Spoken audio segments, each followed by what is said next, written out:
नमस्कार दोस्तों, कल्पना की दुनिया में आपका स्वागत है, जहां इतिहास और मिथक आपस में टकराते हैं। आज हम एक ऐसे मुकाबले की कल्पना करने जा रहे हैं जिसे सुनकर आपके रोंगटे खड़े हो जाएंगे। एक तरफ है महाभारत का अहंकारी योद्धा, हस्तिनापुर का राजकुमार दुर्योधन, और दूसरी तरफ है रामायण का अजय वानर राजा, किष्किंधा का पराक्रमी शासक बाली। सोचिए, क्या होगा जब ये दो महाबली एक दूसरे के सामने आ खड़े होंगे? कौन जीतेगा ये धर्मयुद्ध? चलिए, इस रोमांचक यात्रा पर मेरे साथ चलिए। तो हमारी कहानी शुरू होती है एक ऐसे मैदान में जहां धूल उड़ रही है और हवा में एक अजीब सा तनाव है। दुर्योधन अपने गदा के साथ खड़ा है, जिसकी चमक सूरज की रोशनी में और भी तीव्र लग रही है। उसका चेहरा आत्मविश्वास से भरा है, उसकी आंखों में वही अहंकार है जिसके लिए वो जाना जाता है। कौन है ये जो मेरे सामने खड़ा होने की हिम्मत कर रहा है? क्या इसे नहीं पता कि मैं कुरुक्षेत्र का वो योद्धा हूं जिसने भीम जैसे बलशाली को भी चुनौती दी है? और फिर आता है बाली। उसकी चाल में बिजली सी फुर्ती है, उसकी देह किसी चट्टान से भी ज्यादा मजबूत है, उसकी भुजाओं में वो शक्ति है जिसने देवताओं को भी हिला दिया था। उसकी आंखें तेज हैं, लेकिन उनमें कोई अहंकार नहीं, बस एक योद्धा का दृढ़ संकल्प है। हे मानव, मैं बाली हूं। मैं वो हूं जिसने रावण जैसे पराक्रमी को भी अपनी कांख में दबा कर रखा था। तेरी गदा भले ही चमकती हो, लेकिन मेरी भुजाओं में वो बल है जो किसी भी शस्त्र को तोड़ सकता है। दुर्योधन का अहंकार और भड़क उठता है। वो अपनी गदा को हवा में घुमाता है। वानर, तू अपनी औकात भूल रहा है। मैं गांधारी का पुत्र हूं और मेरा बल अद्वितीय है। आज तेरी हड्डियां तोड़कर मैं तुझे दिखाऊंगा कि असली योद्धा कौन है। अहंकार विनाश का कारण होता है राजकुमार।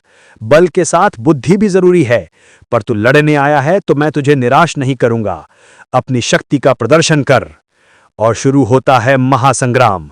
दुर्योधन अपनी गदा लेकर बिजली की तेजी से बाली पर वार करता है। गदा की हवा काटती हुई आवाज पूरे मैदान में गूंज उठती है। लेकिन बाली तो बिजली से भी तेज है। वो एक फुर्तीली छलांग लगाकर वार से बच जाता है। उसकी आंखें दुर्योधन की हर चाल को भांप रही हैं। अच्छा वार था, लेकिन काफी नहीं। दुर्योधन एक के बाद एक वार करता है। उसकी गदा से निकलने वाली हर चोट जमीन को थर्रा देती है। लेकिन बाली अपनी फुर्ती और चालाकी से हर वार को नाकाम कर रहा है। वो दुर्योधन को थकाने की कोशिश कर रहा है। दुर्योधन पसीने से भीगने लगता है, लेकिन उसका गुस्सा बढ़ता जा रहा है। वो अपनी पूरी शक्ति लगाकर एक निर्णायक वार करता है। इस बार बाली ने वार को अपने हाथों से रोक लिया। उसकी भुजाएं स्टील की तरह मजबूत हैं। गदा का वार उसकी भुजाओं पर लगा, लेकिन उसने उसे झेला। वाह राजकुमार, तेरी गदा में दम है, लेकिन मेरे बल के सामने ये कुछ भी नहीं। और फिर बाली अपनी असली शक्ति का प्रदर्शन करता है। वो दुर्योधन की गदा को एक झटके में पकड़ लेता है और उसे हवा में उछाल देता है। दुर्योधन हक्का बक्का रह जाता है। अब दुर्योधन निहत्ता है। बाली उसकी तरफ बढ़ता है। उसकी आंखों में अब कोई दया नहीं है, बस एक विजयी योद्धा का निश्चय है। ये कैसे हो सकता है? कोई मेरी गदा को ऐसे कैसे फेंक सकता है? राजकुमार, बल केवल शस्त्रों में नहीं होता, वो शरीर और आत्मा में होता है। और मेरा बल तो इंद्र के वरदान से भी पोषित है। बाली अपनी पूरी शक्ति लगाकर दुर्योधन पर झपट पड़ता है। एक ही झटके में वो दुर्योधन को अपनी शक्तिशाली भुजाओं में जकड़ लेता है। दुर्योधन लाख कोशिश करता है छूटने की, लेकिन बाली की पकड़ किसी लोहे की जंजीर से भी ज्यादा मजबूत है। दुर्योधन का बल, उसका अहंकार, सब चूर चूर हो जाता है। वो बाली की पकड़ में बेबस नजर आता है। बाली उसे ऊपर उठाता है और फिर जमीन पर पटक देता है। दुर्योधन जमीन पर बेसुध पड़ा है। बाली विजय होकर खड़ा है। उसकी सांसें तेज हैं, लेकिन वो शांत है। उसने अपने बल से एक अहंकारी योद्धा को परास्त कर दिया था।